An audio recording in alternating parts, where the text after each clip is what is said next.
أعوذ بالله من الشيطان الرجيم بسم الله الرحمن الرحيم الحمد لله رب العالمين والصلاة والسلام على أشرف الأنبياء والمرسلين وعلى آله وصحبه أجمعين سبحانك لا علم لنا إلا ما علمتنا إنك أنت العليم الحكيم ولا حول ولا قوة إلا بالله العلي العظيم Radina billahi rabba, kami redha Allah Tuhan kami, wabil islami dina, Islam cara hidup kami, wabi Muhammadin nabiyyan wa rasula, dan kami senang hati Muhammad sallallahu alaihi wasallam adalah seorang nabi dan juga rasul. Rabbi shrah li sadri wa yassir li amri wahlul 'uqdatam min lisani yafqahu qawli. InsyaAllah malam ni kita akan mendengarkan sebuah kisah daripada Al-Quran. Kisah berkaitan salah seorang Nabi. Jumlah Nabi dan Rasul yang diceritakan di dalam Al-Quran ada 25. Dan salah satunya yang akan saya ceritakan pada hari ini adalah Nabi Lut alaihi salam. Kisah Nabi Lut ini diceritakan di dalam Al-Quran. InsyaAllah malam ni kita akan tengok apa kisah Nabi Lut dan apa cabaran yang Nabi Lut hadapi dalam dakwahnya. Yang pertamanya sekali, Nabi Lut alaihi salam ini adalah sezaman dengan Nabi Ibrahim. Sezaman dengan Nabi Ibrahim, Nabi Lut dan Nabi Ibrahim ada ikatan saudara. Bermaksud Nabi Ibrahim adalah bapa saudara kepada Nabi Lut. Nabi Lut adalah anak saudara kepada Nabi Ibrahim. Kisahnya bermula apabila Allah Subhanahu Wa Taala mengarahkan Nabi Lut alaihi salam untuk pergi ke satu daerah ataupun satu negeri yang mana sekarang negeri itu masih wujud lagi, iaitu di Jordan. Di Jordan, satu kawasan yang berada di sekitar bahagian utara, maksudnya bahagian atas Jordan. Dekat situ ada satu tempat yang dikenali sebagai Laut Merah. Laut Merah ataupun Laut Mati. Sebab apa diceritakan Laut Mati? Yang pertamanya sebab laut itu tak ada satu jenis hidupan pun yang tinggal. Dan kadar kemasinan laut itu sehinggakan manusia yang duduk di situ, kalau dia menyelam baring pun dia akan tertimbul. Maknanya dia punya kadar pH air itu, sehingga menyebabkan orang yang tenggelam pun dekat situ akan timbul. Siapa yang tak boleh berenang pun akan terapung juga kalau duduk dekat Laut Merah ni. Dan tempat itu masih wujud lagi. Dan di situlah tempat ataupun negeri yang suatu ketika dulu Nabi Lut pergi berdakwah. Allah Subhanahu Wa Taala arahkan, wahai Lut, kamu pergi ke satu tempat ini, iaitu tempat itu dikenali dengan Sadum ataupun Sodom, yang berada di Jordan, di bahagian utara atas Jordan. Tempat itu namanya Sodom. Kata Allah Subhanahu Wa Taala, pergi berdakwah ke situ Lut. Maka Nabi Lut pun meninggalkan Nabi Ibrahim, lalu berhijrah menuju ke tempat Sodom ini. Sebab apa? Allah beritahu, wahai Lut, di Sodom ini, tempat ni ada satu benda yang tak pernah lagi dalam sejarah Allah menciptakan manusia berlaku perkara itu. Maknanya satu kemungkaran yang dosa daripada permulaan Allah menciptakan Nabi Adam, sehinggalah saat Lut itu diperintahkan, belum ada pernah lagi manusia atau makhluk Allah yang melakukan kemungkaran seperti itu. Kemungkaran apa? Kemungkaran ni adalah LGBT. LGBT, di mana di zaman itu hanya ada L dengan G je, iaitu lesbian dan gay. B dengan T tak ada lagi. B dengan T ni berlaku di zaman kita ini. Di zaman kita ni, bermakna secara keseluruhannya, kalau kita nak kata teruknya akhlak dan juga moral mereka, di zaman Nabi Lut tu, Nabi Lut hanya ada lesbian dan gay saja. Maksudnya lesbian, perempuan suka perempuan, dan gay adalah lelaki suka pada lelaki. Belum pernah lagi wujud di zaman Nabi Lut orang lelaki yang jadi pondan, orang lelaki yang menyamar ataupun menukar jantinah yang menyerupai perempuan. Dan perempuan pula di zaman Nabi Lut tak pernah lagi buat kemungkaran di mana dia menyerupai lelaki, pakai potong rambut pendek, pakai baju lelaki, belum pernah. Jadi kalau kita nak faham betapa teruknya zaman itu dengan zaman kita ni, zaman Nabi Lut dengan zaman kita ni, zaman kita ni lagi teruknya. Sebab apa? Bertambah bercelarunya. Sebab ada jenis dia ni perempuan yang menyerupai lelaki, yang kita panggil sebagai pengkit, bercinta pula dengan lelaki yang menyerupai perempuan. Betapa celarunya yang perempuan ni dia menyamar sebagai lelaki, dan yang lelaki ni pula menyerupai perempuan, dan mereka bercinta. Kita tak tahu yang mana satu nak main peranan sebagai lelaki dan mana satu nak memainkan peranan sebagai perempuan. Kita nak tengok mengapa Allah Subhanahu Wa Taala menurunkan azab kepada kaum Lut. Sebab apa Allah Subhanahu Wa Taala mengazab kaum Lut? Kita nak tengok apa perbezaan kita umat Nabi Muhammad dengan kaum Lut. Alhamdulillah kita umat Islam, umat Nabi Muhammad sallallahu alaihi wasallam, Allah tidak mengazab kita dengan serta-merta kerana kasihnya Allah Subhanahu Wa Taala kepada Nabi Muhammad sallallahu alaihi wasallam. Allah memuliakan umat Nabi Muhammad sallallahu alaihi wasallam. Kemudian Nabi Lut diarahkan pergi ke Sadum. Sampai di Sadum, Nabi Lut terkejut melihat apa yang dilakukan oleh kaum Sadum ini. Kaum Sadum ni, kalau diceritakan di dalam Al-Quran, keseluruhan penduduk Sadum itu adalah lesbian dan juga gay. Maksudnya lelaki berkehendak dengan lelaki dan perempuan berkehendak dengan perempuan. Sehingga kan punyalah nak katakan majoriti, sehingga kan ada tempat-tempat ataupun gedung-gedung yang dijadikan tempat melampiaskan nafsu. Sehingga kan kiranya dalam erti kata lain, lesbian dan gay ni menjadi legal.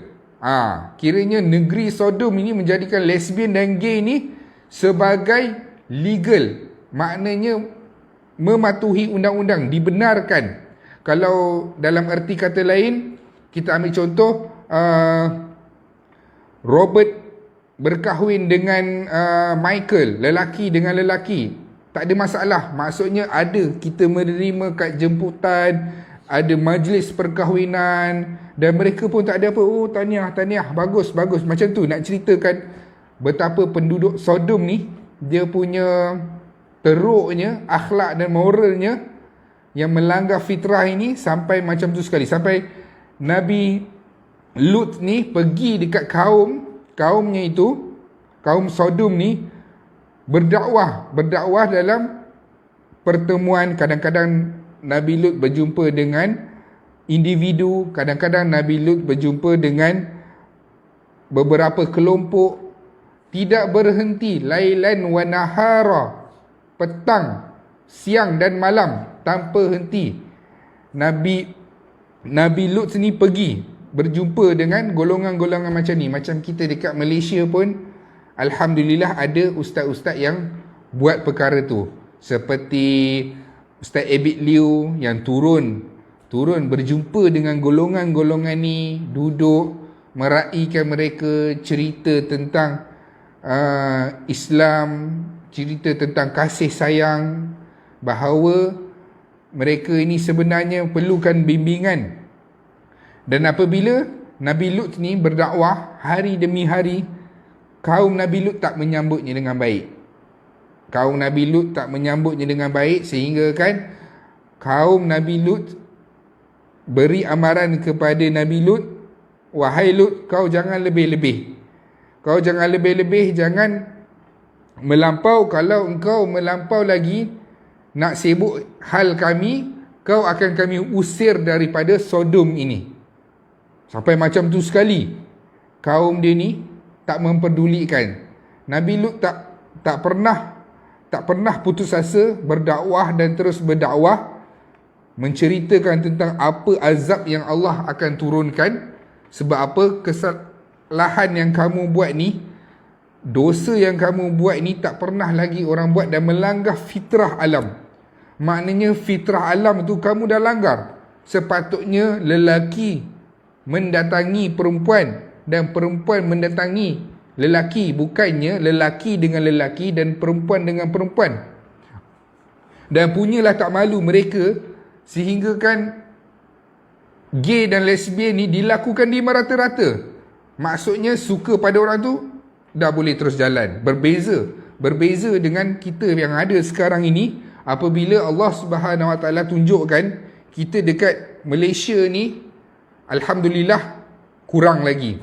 Kalau di luar negara, benda ni dah jadi satu legal, dan juga ada yang mempertahankan sehingga diwujudkan satu bendera pelangi, di mana bendera pelangi inilah menjadikan bukti yang mereka itu adalah gay ataupun lesbian. Kalau dia akan buat stiker tampal di beg ke, ataupun ada lencana ke, nak memberitahu yang dia ni daripada golongan begitu. Dan apa yang berlaku ketika Nabi Lut berdakwah kepada kaum Sodom ni, kaum Sodom tolak dan memberi amaran, wahai Lut, kalau engkau nak teruskan dengan perkara macam ni, kami pun dah tak tahan, kami akan halau engkau. Sehingga kan sampai satu tahap kaum Nabi Lut ni, orang Sodom ni bagi tahu, wahai Lut, kalau betul lah apa yang kau cakap ni pasal azab Allah, pasal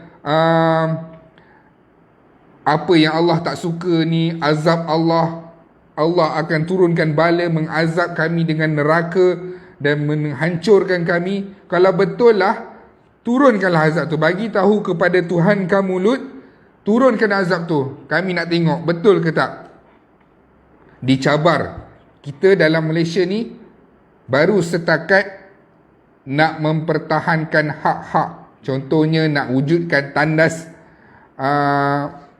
membolehkan golongan-golongan lelaki yang menyerupai perempuan ini untuk duduk dan masuk ke dalam tandas perempuan, nak jadikan mereka ini sesuai dan boleh duduk di dalam negara Malaysia ni. Jadi bila nampak keadaan tu, Allah Subhanahu Wa Taala menurunkan 3 malaikat. 3 malaikat inilah yang diceritakan di dalam Al-Quran. Apabila Allah menurunkan 3 malaikat ini, yang pertamanya malaikat ini turun untuk tujuan yang pertamanya adalah untuk mengazab kaum Nabi Lut. Untuk azab kaum Nabi Lut. Tapi sementara dalam perjalanan itu mereka turun untuk bersama-sama pergi ke rumah Nabi Ibrahim untuk menyampaikan satu berita gembira kepada Nabi Ibrahim bersama isterinya yang ketika itu Sarah, bahawa Allah telah mengurniakan anak kepada kamu wahai Ibrahim. Yang ketika itu Ibrahim dan Sarah dalam keadaan tua, dah putus haid dah pun, Tapi Nabi Ibrahim hari-hari berdoa kepada Allah, Rabbi habli minas salihin, ya Allah, kurniakan aku daripada zuriat di kalangan orang yang beramal soleh. Beramal soleh. Jadi Allah Subhanahu Wa Taala memakbulkan, lalu menghantarkan 3 orang malaikat sebelum nak pergi azab kaum Nabi Lut itu. Hantar malaikat ini pergi ke rumah Nabi Ibrahim untuk menceritakan hal ini. Sarah ketika mendengarkan berita tu, yang bahawa dia nak dapat anak, tergelak Sarah. Sebab apa? Tergelak ialah dia dah tua, nak mengandung, nak dapatkan anak, iaitu Nabi Ishak. Ketika itu tergelak dia mendengar berita ni. Jadi Allah Subhanahu Wa Taala kalau nak mengurniakan zuriat itu, tidak perlu umur, tidak perlu menopause, tak perlu semua itu. Kalau Allah berkehendak, Allah akan bagi. Si Nabi Ibrahim diuji oleh Allah 80 tahun. 80 tahun tak dapat anak. Akhirnya sekali Allah kurniakan anak. Kerana apa? Sangkaan baiknya Nabi Ibrahim terhadap Allah. Hari-hari berdoa kepada Allah dalam keadaan Nabi Ibrahim tahu yang Sarah itu mandul. Allah dah bagi tahu dah, wahai Ibrahim, Sarah ini mandul. Dan selepas menceritakan berita itu, para malaikat dah bagi tahu dah dekat Nabi Ibrahim tentang berita itu, dan para malaikat ni pun beritahu, kami sebenarnya dalam perjalanan untuk ke Sodom. Kami dalam perjalanan untuk ke Sodom untuk mengazab kaum Nabi Lut. Bila Nabi Ibrahim dengar berita ni, Nabi Ibrahim kata, wahai para malaikat, tak boleh ke tangguhkan dulu? Tak boleh ke tangguhkan dulu azab Allah ini? Minta dekat Allah untuk tangguhkan azab ini. Kata para malaikat itu, Allah telah menentukan dan azab akan diturunkan. Ini adalah perintah Allah. Sehingga kan Nabi Ibrahim dalam satu riwayat lain bagi tahu, boleh tak tangguh aku nak pergi tolong Ibrahim untuk berdakwah kepada penduduk Sodom? Kata para malaikat ini, tidak perlu. Sampaikan Nabi Ibrahim kata, wahai para malaikat, mintalah pada Allah, kalaulah ada 10 buah rumah, 10 buah rumah yang tidak melakukan kemurkaan Allah itu, tolonglah tarik balik azab ini. Kata para malaikat, 10 buah rumah pun tidak ada. Maksudnya majoriti. Setiap rumah itu ada wakil-wakil yang melakukan perbuatan gay dan lesbian, iaitu homoseks. Jadi bila mendengarkan berita tu, Nabi Ibrahim kata, di situ ada saudara aku, iaitu Lut. Tolonglah, peliharalah dia, selamatkanlah dia daripada azab Allah ini. Lalu para malaikat ni pun dalam perjalanan ke Sodom. Sampailah dia ke Sodom. 3 orang malaikat ini mereka berupa dengan manusia, lelaki dan tampan. Para malaikat kalau turun ke dunia ataupun ke bumi, ia akan berupa dengan manusia lelaki, yang pastinya lelaki dan tampan rupa parasnya dan juga fizikal dia. Lagilah kalau dengar je macam ni, nak pergi pula ke tempat Sodom, lagilah teruk. Sehingga kan sebab apa? Penduduk Sodom melarang Lut untuk menerima tetamu, lebih-lebih lagi di kalangan lelaki. Dia tak benarkan. Jadi bila sampai dekat Sodom tu, 3 orang malaikat ni yang menyamar berupa dengan lelaki ini pergi untuk meminta tempat berteduh. Maksudnya dia daripada golongan musafir, orang musafir, datang nak minta tempat berteduh kepada Nabi Lut. Nabi Lut risau. Dia kata, Nabi Lut tanya dekat para malaikat tu, yang masa itu Nabi Lut tak tahu pun yang itu malaikat. Yang Nabi Lut tahu, yang itu adalah tiga pemuda itu adalah lelaki di kalangan manusia. Nabi Lut tak tahu pun yang itu di kalangan malaikat. Nabi Lut tanya, kamu ni datang ke negeri ini, tahu tak apa yang penduduk negeri ini buat? Dia tanya. Nabi Lut tanya dekat para pemuda tu, kamu tahu tak ni dekat Sodom ni, kamu tahu tak dia punya penduduk ni dari jenis yang macam mana? Terus Nabi Lut bawa ketiga-tiga pemuda tu, alhamdulillah selamat di dalam rumah Nabi Lut. Tapi isteri Nabi Lut ni, dia mengingkari Nabi Lut. Dia tak dengar cakap Nabi Lut. Sedangkan Nabi Lut dah berpesan, jangan siapa-siapa pun bocorkan rahsia ini, yang aku menerima tetamu daripada luar. Tapi isteri Nabi Lut ni bagi tahu kepada kaum Sodom. Saya nak bagi tahu betapa teruknya penduduk Sodom ni daripada homoseksnya ni, punyalah tak malu bila dengar ada lelaki pemuda yang handsome, yang kacak rupa paras dan juga fizikalnya. Penduduk Sodom ni berlari-lari, semuanya berlari menuju ke rumah Nabi Lut dan tak malu ketuk pintu Nabi Lut, wahai Lut, serahkan tetamu kamu. Bukankah kami dah bagi tahu yang kamu tidak boleh menerima tetamu? Nabi Lut jawab,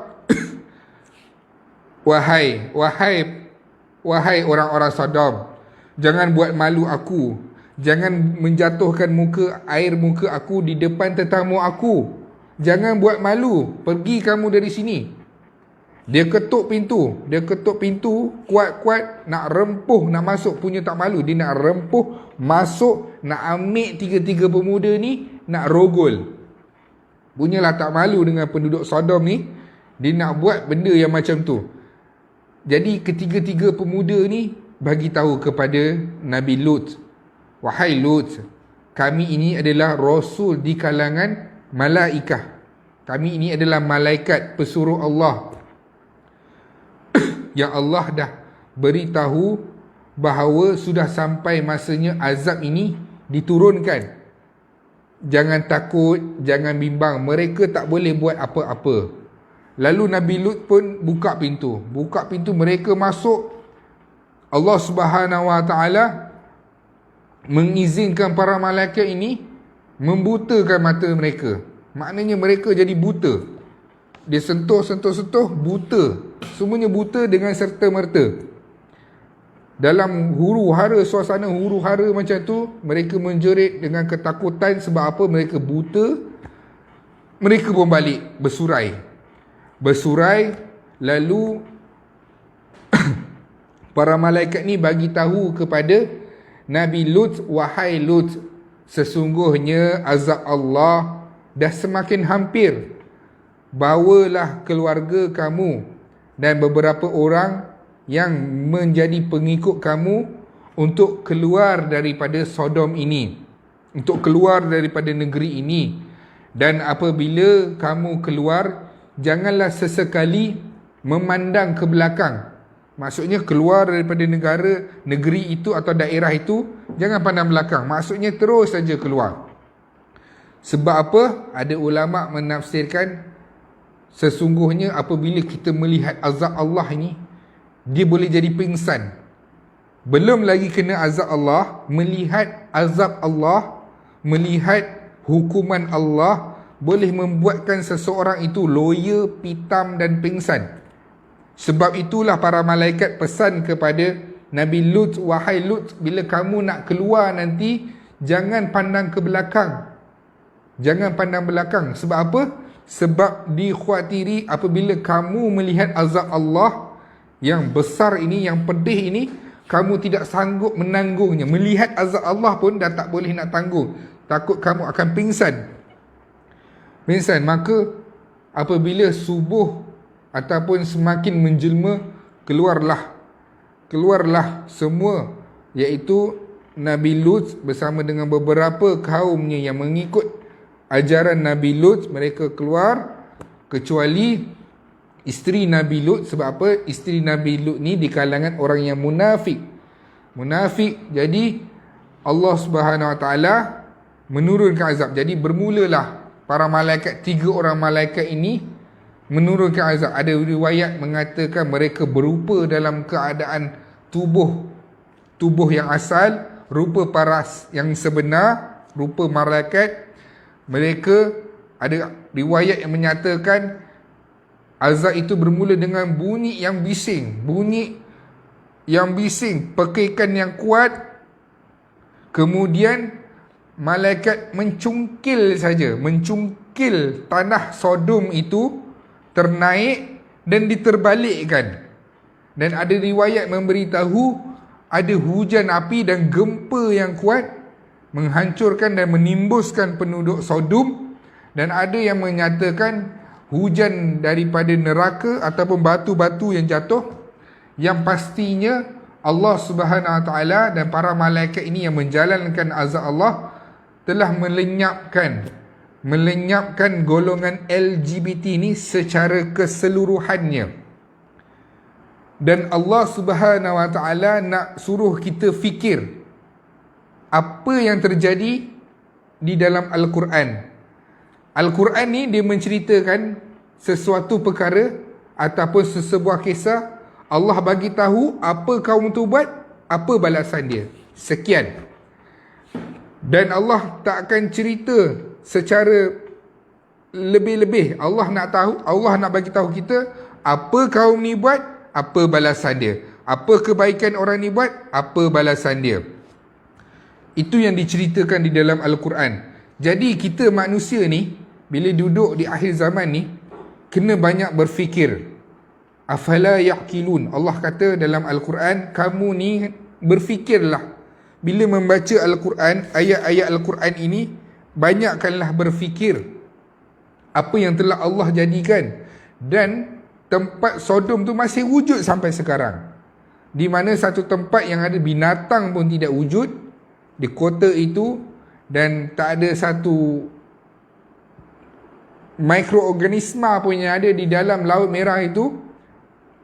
Sehingga kan suatu ketika Rasulullah sallallahu alaihi wasallam dan para sahabat lalu di kawasan itu, bila Nabi Muhammad sallallahu alaihi wasallam perasan Nabi dengan para sahabat duduk dekat kawasan itu untuk berteduh, berehat dan menguli tepung untuk dimakan. Bila Rasulullah perasan ini adalah tempat yang suatu ketika Allah turunkan azab, Nabi kata, bangun, bangun kamu semua, kemas uli tepung yang dia digunakan air dekat tempat Sodom ini, tinggalkan kesemuanya dan berangkatlah kita semua.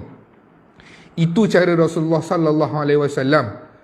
Berbeza dengan kita, bila pergi tempat itu kita suka, sebab ialah tempat yang kita katakan ajaib, duduk di dalam air tapi tak tenggelam, malah terapung. Kita suka jadi tempat pelancongan dan sebagainya. Bersuka kita, ketawa kita, gembira dapat berlancong dekat situ. Tapi ketahuilah, bila Rasulullah sallallahu alaihi wasallam tahu tempat itu pernah diazab oleh Allah Subhanahu Wa Taala, Nabi terus tinggalkan tempat itu dan pergi. Tapi bukanlah kita pergi di situ dalam keadaan kita bersuka-suka. Itu tak boleh. Boleh, tak ada masalah. Tapi kita sebagai orang Islam ambil ibrah. Allah dah tunjukkan dah Sodom, apa yang mereka buat, dan ini azab mereka. Kita umat Islam 1400 tahun yang sekarang ini, jauhnya kita dengan Nabi, kita belum lagi sampai satu tahap mencabar Allah. Kita hanya mempertahankan hak kita saja. Golongan-golongan LGBT ni, dia hanya mempertahankan hak dia. Hak nak mendapatkan perkhidmatan sebagai orang biasa, nak menggunakan tandas. Mereka menuntut hak-hak yang macam ni. Nak berkahwin, nak jadikan ni benda ni sebagai legal, boleh berkahwin. Dan di luar negara pun dah mula dah mereka menggembar-gemburkan LGBT ini, mengagung-agungkan, mengangkat bendera pelangi, melakukan demonstrasi. Dan banyak di antara orang-orang yang sekarang ini berbangga dengan perkahwinan sejenis. Ketahuilah, kita belum sampai lagi tahap mencabar Allah. Kita belum lagi mencabar Allah sahaja. Itu je satunya. Kita belum lagi mencabar Allah. Yang seperti mana penduduk Sodom ni buat, dia mencabar Allah, Allah turunkan azab serta-merta. Serta-merta di mana Allah melenyapkan, diangkatnya bumi Sodom dan diterbalikkan bumi Sodom. Dan bila para sejarawan mengkaji, memang ada tanda-tanda kehidupan di bawah laut mati itu. Memang ada. Suatu ketika dahulu memang ada. Memang ada orang yang duduk di kawasan itu. Dan banyak lagi yang diceritakan di dalam Al-Quran apa yang telah dilakukan penduduk Sodom ini. Sesungguhnya fitrah manusia itu adalah berpasangan lelaki dan perempuan. Kita tanyalah mana-mana agama pun, bukan Islam sekalipun, Kristian ke, Buddha ke, hakikat mereka menyatakan ini adalah perbuatan yang salah. Kita telah melanggar fitrah. Melanggar fitrah. Kita tidak boleh menggembar-gemburkan apa yang ada wujud di dalam hati kita itu. Itu hanyalah bisikan syaitan semata-mata. Jadi sekadar itu dulu. Semoga Allah Subhanahu Wa Taala mengampunkan kita dan memamatikan kita dengan husnul khatimah. Dan semoga Allah Subhanahu Wa Taala merahmati kita dunia dan akhirat, dan mengembalikan sahabat-sahabat ataupun rakan-rakan kita yang berada di dalam golongan LGBT ini. Kerana apa? Selagi Allah tak mematikan kita, pintu taubat itu, pintu untuk Allah mengasukkan kita sebagai ahli syurga masih terbuka luas. Semoga Allah Subhanahu Wa Taala mengampunkan kita dan memberikan hidayah kepada golongan-golongan LGBT supaya kembali kepada fitrah alam, fitrah yang telah Allah tetapkan. Sekadar itu dulu, wallahu alam. Assalamualaikum warahmatullahi wabarakatuh.